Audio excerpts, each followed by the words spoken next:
Hello everyone, DonTheCrown here, and today I want to talk about how to level up to level 100 in Season 5, because things have changed pretty dramatically in the last couple of seasons, and I figured I'd throw together a little step-by-step of what to do. I know that I've seen Rax and some other content creators throw together their own ones. I just have a little bit of a different spin on this and a little bit of different opinions on some stuff. So first off, the first thing you want to do is select a leveling build. Now, there's a whole bunch of different places out there that will have build guides for you. I personally write for Mobalytics. Wowhead has guides as well, and of course Maxroll as well is another place to get guides. Now, one thing to note is that the season journey last season kind of changed a little bit, so that as you go and you do objectives like clearing a dungeon or a cellar and you like complete each little step along the season journey, you will be rewarded legendary aspects and occasionally unique gear that fits within a build theme.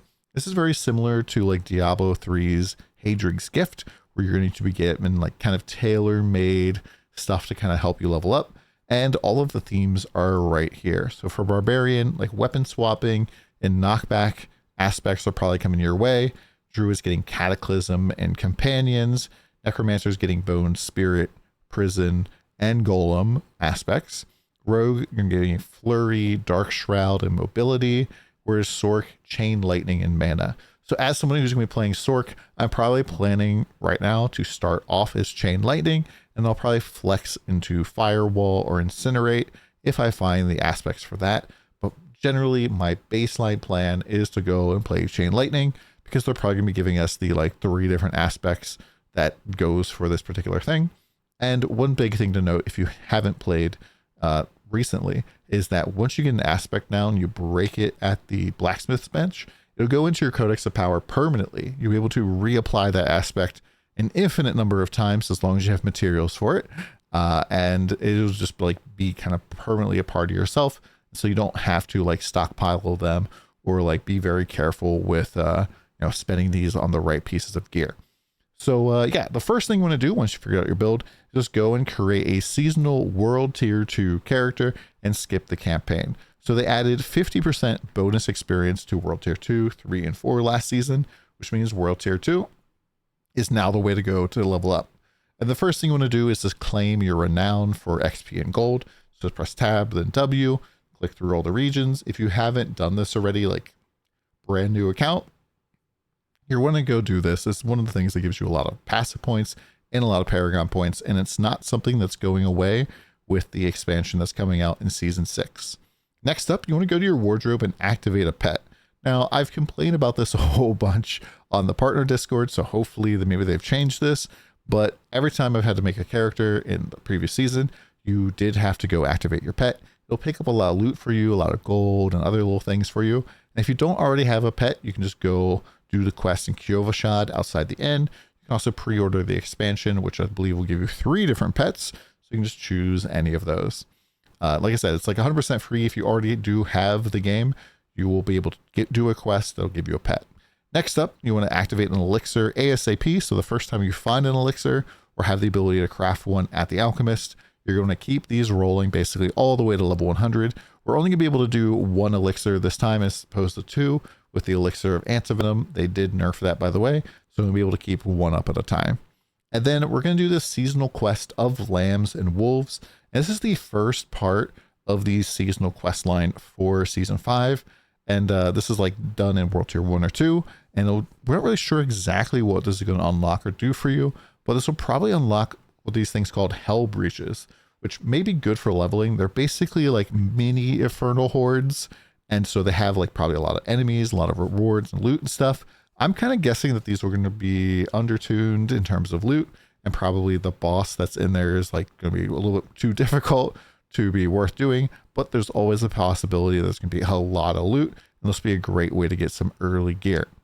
Next up, you want to start focusing on just 100% getting XP and getting leveled. So far up to this point, we've really not been just focusing purely on XP. And we're going to be farming primarily Helltides, because Helltides are absolutely crazy right now. They add a lot of density and a lot of stuff, and we're going to be primarily focusing on whispers and events inside the Helltide. You want to hand in whispers if you get the full thing completed at the start of the level, since they do scale up with level. And if you need a recap for Helltide, we can do that real quick. So the window here has a whole bunch more stuff. You have the timer to tell you how long the hell tide is going to last. Once the timer goes down to 0, all the chests and stuff will disappear and all your cinders will disappear, but you will keep your hearts. So this will stay here. And your cinders are basically the resource that you get for killing monsters, opening up normal boxes, a whole bunch of stuff. And you use these to open up chests all around the zone, which will be on your mini map. Hearts are used to summon the boss in World Tier 1 and 2. You only need 2 of these. In World Tier 3 and 4, you're going to need 3 hearts. And you can have 3 different people use the hearts. And you do get bonus loot if you are one of the people that puts in the heart. So it is a good way to get some good loot. Lastly, the threat meter here is kind of an indicator of how frequently enemies are going to be spawning around you. And once the meter gets all the way to the right and starts shining red like we see here in this picture, it's going to start going down and to the left. And enemies are just going to be popping around you kind of crazily. And if you're in a group or something like that, you might want to communicate with your team that you're like popping off with monsters, because there's going to be a lot of them coming out. And the final monster that spawns out of it is a tough elite named a Hellborn. And they're kind of like a rogue exile from Path of Exile, where they're like a former hero adventurer that have like similar skills. So there's like necromancers and druids and barbarians. And you just want to kill them. They're pretty tanky though. Now, one thing to note, they do drop this thing called a profane mind cage, which will increase the difficulty of Helltide by adding 10 monster levels to all of the monsters, but it gives you more threat meter and more cinders. So this can be very appealing to do, especially because they changed how XP works. And so previously you could only kill monsters 10 levels higher than you and get the full value. If you're killing monsters that are like 11 levels higher than you, it would treat it like it was 10. Well, now that's been, a cap has been increased to 30 levels higher. And so you can stack the profane mind cages up to 3 times, increasing the level of Helltide by 30 levels, which might be a little scary. So I probably want to overdo that like right off the bat, but once you're feeling strong, you can definitely do that. Now, I would recommend spending your cinders when there's about 10 to 15 minutes that remain for Helltide, and then use the downtime between like the end of Helltide and the start of the next one. There's about a 5-minute break to like deal with your gear, deal with like respecking if you have to, tempering maybe if you're going to do that, and like handing in your whispers. Now, note that in Helltide, by the way, there's 2 mechanics that they kind of took from season 2 that spawn a ton of enemies, and they're like stay in the circle mechanics. The first one here, I think it's called like Ravenous Spire or something.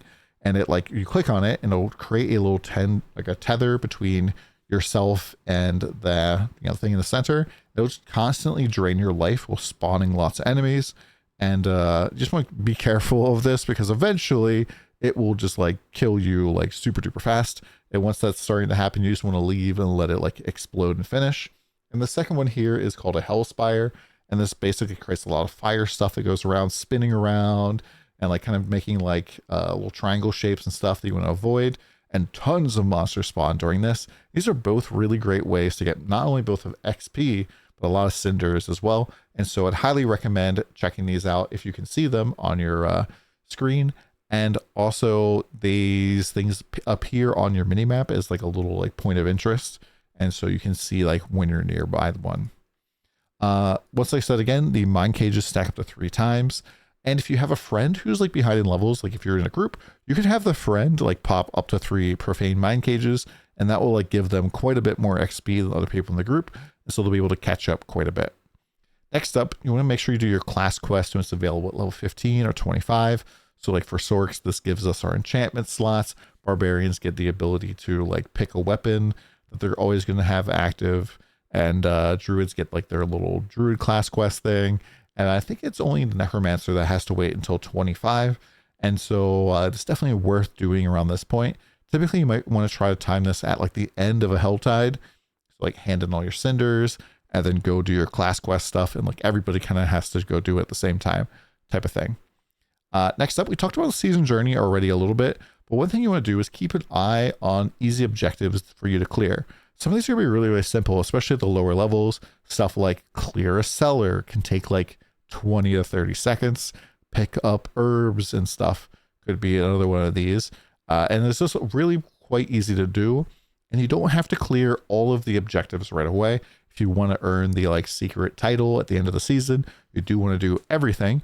But along the way, there'll be like a little marker that'll show you how many you need to do. So maybe like 6 out of 9 of the objectives for like the first rank. And then you can get yourself a nice little reward from that. Next up, level 32 is when I'm going to recommend do the Capstone, which is a big difference from in the past. But the big difference is mostly because Sacred Gear now unlocks at level 35. And so you kind of want to be in World Tier 3 by the time you're level 35. And when you go in at level 32, you're probably going to end up the Capstone if you're killing a lot of stuff, or like level 34 and a half, maybe even 35. And so it's a pretty good time. Now, before you go in, you want to go talk to the blacksmith and like temper your gear up, like especially some aspects, some tempers that'll add quite a bit of damage to your build. The like lucky hit damage on weapons is pretty darn good for this. And just add any aspects that's going to help your build be more powerful at the occultist. And if you're doing this in a group, like you need to have one person go and run the Capstone while everybody else continues to farm, and you can just port in for the final boss and get, progression there. And then you're going to go and change it up to World Tier 3 once you get back to town. And then once you make it to World Tier 3, I highly recommend that you do 1 round of Whispers. This is probably the best in Hell Tides or the PvP zone. They've changed the ones in Hell Tides, so they're only going to be in one of the regions of the Hell Tide, but it should be a full 10 Whisper value, so you should be able to finish this up. You're kind of hoping here for a Sacred Weapon. Now note, if you are doing like Hell Tide before the Capstone, and then you finish the Capstone and that same Hell Tide window is open, you can actually take those cinders from World Tier 2 into World Tier 3 and just ride right up to a weapon chest and crack it open, get yourself a Sacred Weapon. Really easy. And so this is probably like what I would recommend the most if you can make this timing work. But if you can't, you probably want to do Whispers and other stuff to kind of give yourself a leg up. Then we're going to do the seasonal quest, Eyes of the Enemy. This is part 2 of the seasonal quest line, and this should unlock Infernal Hordes and the rep board. So similar to season 2 and season 4, we're going to have a reputation where you're going to be getting different rewards for different breakpoints. They said there's quite a bit of XP in these, so we're going to check the board for XP, for loot. And you don't have to just do Infernal Hordes content in order to push this particular board.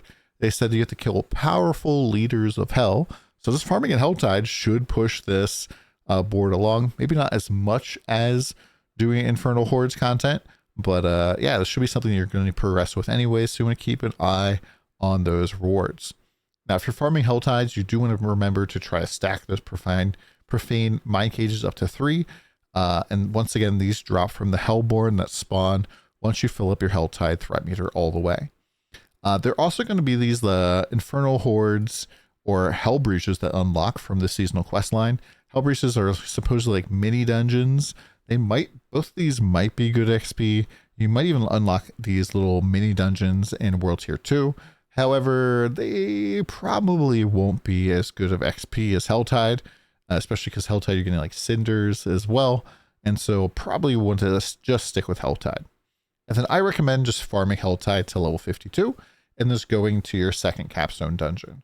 Once again, you want to make sure you temper up your gear, add aspects and stuff, put on gems. And the reason you want to do this is because Ancestral Gear now unlocks at 55. So you would be in World Tier 4 by then. And then once we get to World Tier 4, we're just going to do a Helltide PvP Whispers to try to get an early Whisper cache so we can get some Ancestral Gear. And then I'm just recommending farming Helltide for a little bit. Now you can still stack up those profane mind cages, get more XP, more loot. You can still do the Cinder trick from World Tier 3 to World Tier 4. And you open up a box for a weapon once you get there.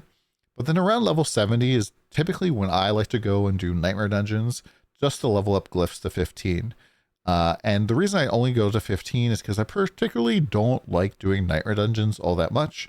And I kind of feel like it's better XP just going out and doing stuff in Helltide. And it's just generally more fun for myself. And for now, when you're doing Nightmare Dungeons, though, the best level for Nightmare Dungeons has changed with the XP changes. It's now your level minus 24. And now if this is too difficult for you, you can just lower the difficulty down a little bit. But this has changed because the XP cap has gone from 10 to 30 with this season. Now, once your glyph's level 15, that's when you can head back out to Helltide or Infernal Hordes or whatever you want to do to level up to 100. It shouldn't really take all that long from this point. But you can stay in Nightmare Dungeons till 100 to push glyphs to level 21 if you want to do that. I tend to go and do that like in a Nightmare Dungeon level 100 later on in the season, as opposed to trying to do it here while leveling. Now, another option you can do is the Pit in Saragar. I think you have to do a tier 45 Nightmare Dungeon, which you should do along the way, just doing this process. And the Pit is basically it's like greater rifts from Diablo 3. We're gonna have a whole ton of enemies and then a boss at the end. And there's not going to be any loot at all in the dungeon until you kill the boss. And it's primarily masterworking materials, which is like an end game resource where you're perfecting gear that you already have. And so it's not really a great way to get gear while leveling, but it can be pretty darn good XP. So definitely a thing to do if you're thinking about like switching off Nightmare Dungeons, but don't want to go to Helltide or Infernal Hordes. You can also go and focus on the materials to summon the boss that drops any build enabling unique you may need. So like if you're doing Helltide, you're going to be getting stuff for like Grigor and Zir. Whispers, going and doing those will help you out with getting stuff for Varshan. They did change him, so all you need now is hearts. You don't need all of the different body parts. So he should probably be easier to spawn, a little bit less annoying. Definitely 3 less inventory spots for him. And then Nightmare Dungeons, the Beast and Ice is significantly better this season because you can, it's like not a long, full Nightmare Dungeon anymore. It's just a short little dungeon like all of the other bosses. And all of these bosses, you can actually go and re-summon them right away without resetting the dungeon. The like altar that you put the materials in will just respawn after the boss's death. And then eventually you're going to hit level 100 doing this stuff. And that's time for endgame type of stuff. So you can farm bosses for unique. You can farm like for greater aspects on your rare gear. You can farm, especially the Helltides, can be really, really strong this season for farming gear because there's extra legendary drop rate in Helltide specifically above monster level 100. So this does motivate you to continue to use 3 profane mind cages, which is pretty cool. You can farm the tormented bosses, which is like the hard mode difficulty of all of the ladder bosses for mythic uniques. They made it so that there's a 1.5% per loot drop chance to get a mythic unique, which is like the old uber uniques. And each tormented boss drops 5 times the loot. So that's 5 chances at 1.5%. And that's pretty darn good. They also drop 5 times the boss summoning materials. So if you're like doing Tormented Zir, you're going to get 5 times the amount of like boss summon materials for Andariel than you did last season. You can push out the Pit for endgame to get the masterworking materials and perfect your gear. I think killing Uber Lilith will probably give you another Resplendent Spark this season. And completing the rep grind will also, the last stage, 20, I believe it is also going to have a Resplendent Spark. And if you have 4 of these, you can basically just pick any mythic unique of your choice. And they did go and buff like all of the mythic uniques this season with the unique rework. But hopefully this helps you out. I'll put a link to this down in the description down below. Let me know what build you're planning to play in Diablo 4 Season 5, and we'll see you soon. Come by the stream. We're going to be trying to push to get to level 100 in less than 10 hours. Later.